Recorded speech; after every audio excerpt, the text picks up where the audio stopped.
Fear is one of the most powerful human emotions. While highly useful in situations where threat of immediate harm exists, it is the most debilitating and dangerous of emotions when present unnecessarily. In this video, we will examine how fear can be used as a tool to manipulate others, and how those in positions of power, past and present, have effectively used fear to control certain aspects of society. We suffer more often in imagination than in reality. While some of these imagined fears are of one's own making, many are the consequence of narratives created by those in positions of power. Individuals looking to take advantage of and manipulate others have long realized the power of fear. When one is gripped by fear of a threat, real or imagined, their rational and higher cognitive capacities shut down, making them easily manipulated by anyone that promises safety from the threat. Weapons of mass destruction. No passion so effectually robs the mind of all its powers of acting and reasoning as fear, wrote the 18th century philosopher Edmund Burke. Ruling classes for thousands of years have understood the power of intentionally invoking fear in their subjects as a means of social control. Oppressive governments often maintain their grip on a nation by continually invoking fear, and then proceeding to claim that only they, the ruling powers, have the means and ability to protect the population from such a threat. The whole aim of practical politics, wrote H.L. Mencken, is to keep the populace alarmed and hence clamorous to be led to safety by menacing it with an endless series of hobgoblins, most of them imaginary.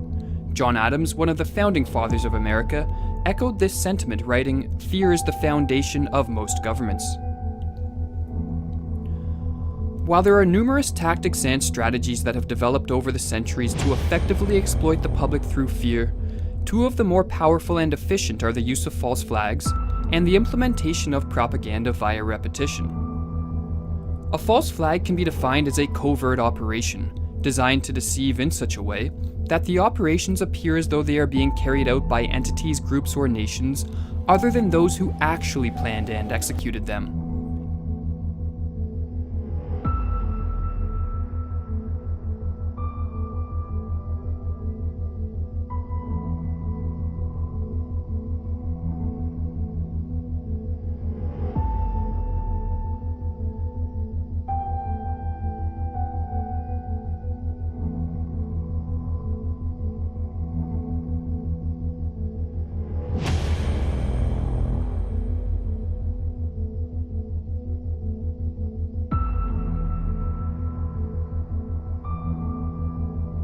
In his book Feardom, Connor Boyack provides a nice explanation on the effectiveness of false flag attacks for those looking to institute social control.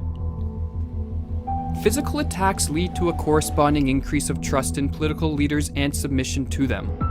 This effect is likely the same whether the attack be a surprise, known to political leaders yet allowed to happen, or directly orchestrated by these same leaders who stand to benefit from the increased trust and submission. False flag operations are used because people generally do not have access to the details, so they are prone to rely upon what they're told and thus are easily deceived. People will, for the most part, believe what they are told in times of crisis, and so government officials, whether their motives are good or evil, capitalize on or completely fabricate the crises.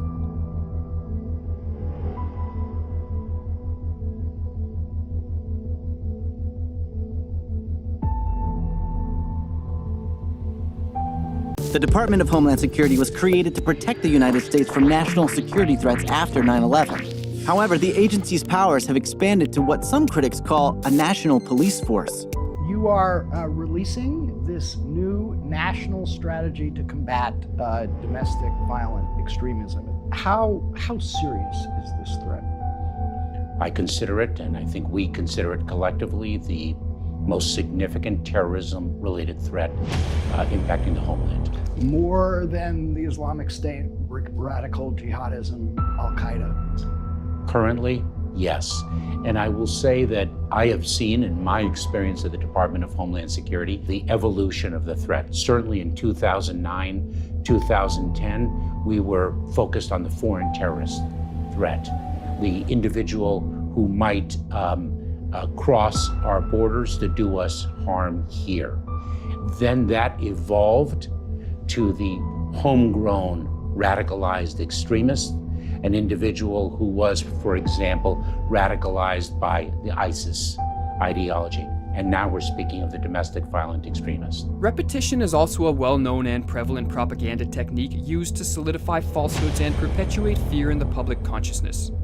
By repeating specific phrases and warnings, and displaying particular symbols and images over and over through various mediums, those in power are able to paralyze entire populations with a fear psychosis. The sharing of biased and false news has become all too common on social media. More alarming, some media outlets publish these same fake stories without checking facts first. The sharing of biased and false news has become all too common on social media. More alarming, some media outlets publish these same fake stories without checking facts first. Unfortunately, some members of the media use their platforms to push their own personal bias and agenda to control exactly what people think. And this is extremely dangerous to our democracy. This is extremely dangerous to our democracy. This is extremely dangerous to our democracy. This is extremely dangerous to our democracy. This is extremely dangerous to our democracy. This is extremely dangerous to our democracy. This is extremely dangerous to our democracy. This is extremely dangerous to our democracy. This is extremely dangerous to our democracy. This is extremely dangerous to our democracy. This is extremely dangerous to our democracy. This is extremely dangerous to our democracy. This is extremely dangerous to our democracy. This is extremely dangerous to our democracy. This is extremely dangerous to our democracy. This is extremely dangerous to our democracy.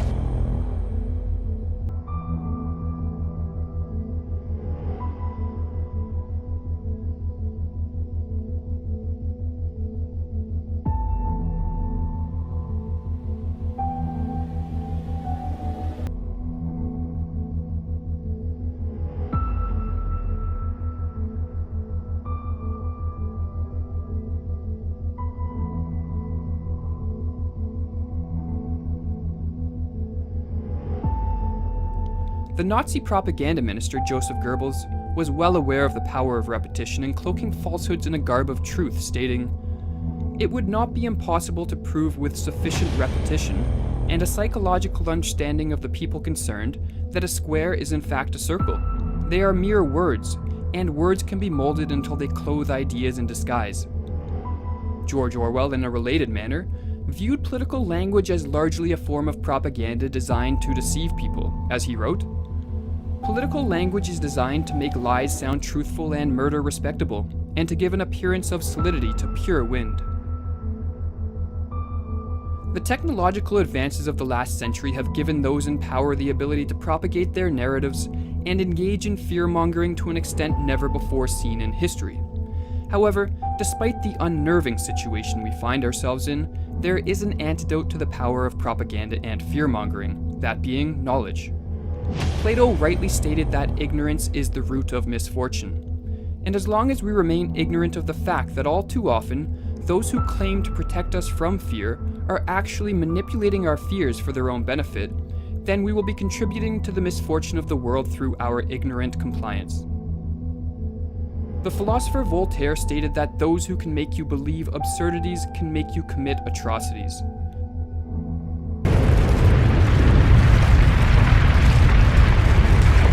Well, former CIA analyst Ray McGovern joining me now in studio to talk more about where the country stands today and why we invaded in the first place. Ray, I want to start. Here's some of the Iraq totals. Nearly 200,000 direct war deaths, 4,500 U.S. troops killed, millions of refugees, as Alexei just showed us, and trillions of dollars spent. This is the cost of the invasion.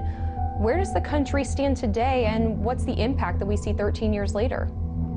Well, there's still great controversy as to why we went into Iraq. And the conventional wisdom is this was just a terrible mistake by intelligence. You're talking about this argument of weapons of mass destruction. Correct. And the intelligence given that there was something and then never ending up turning up. Yeah, the case was made by Cheney and the president and Powell and Rumsfeld that Saddam Hussein had all manner of weapons of mass destruction, and he was likely to give them to terrorists. Okay, this is after 9/11, right? Fear, fear, fear. Now, he didn't have all manner of weapons of mass destruction. We former intelligence analysts knew that, and we warned the president with 3 memoranda before the war, don't listen to this. This is contrived. It's not a mistake. It's fraud. Was there good intelligence linking Saddam Hussein to Al-Qaeda?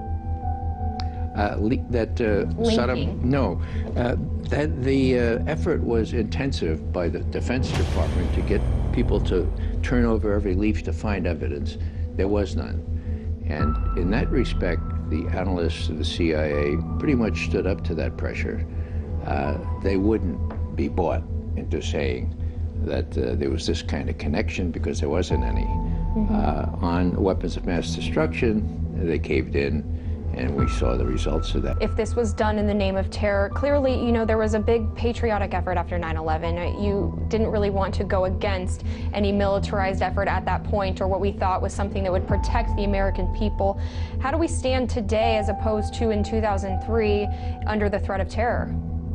I have to tell you that it's the media that's the fly in the ointment. I've been here in town 50 years. Okay, I've seen a lot of change, but the biggest change is we no longer have, in any real sense, a free media. That's big, okay? And so if the administration wants to make another war, you can depend on the stenographers of our mainstream media to justify it. Well, we appreciate having you on for your expertise, former CIA analyst Ray McGovern. Thank you so much.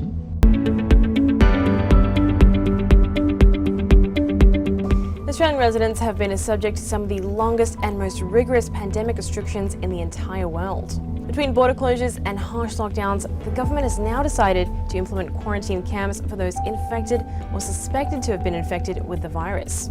These camps, however, have received a major criticism, as many inmates have reported harsher than necessary practices being followed inside. To avoid being an individual who can be convinced of absurdities, one must become an active truth seeker, instead of the all-too-common passive propaganda receiver. An important step in becoming an active truth seeker is the realization that when evaluating the claims of those in power, skepticism is warranted and even necessary. Very often, those who rule do not have the best interests of the public at heart.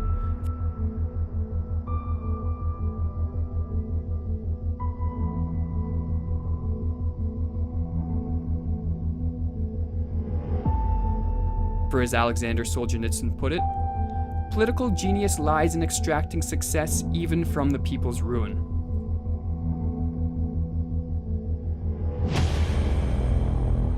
The reality is that most of us are not in a position to single-handedly change the world, but we can at least try to rid ourselves of the unnecessary fears which are the fuel for so much hate and destruction in the world.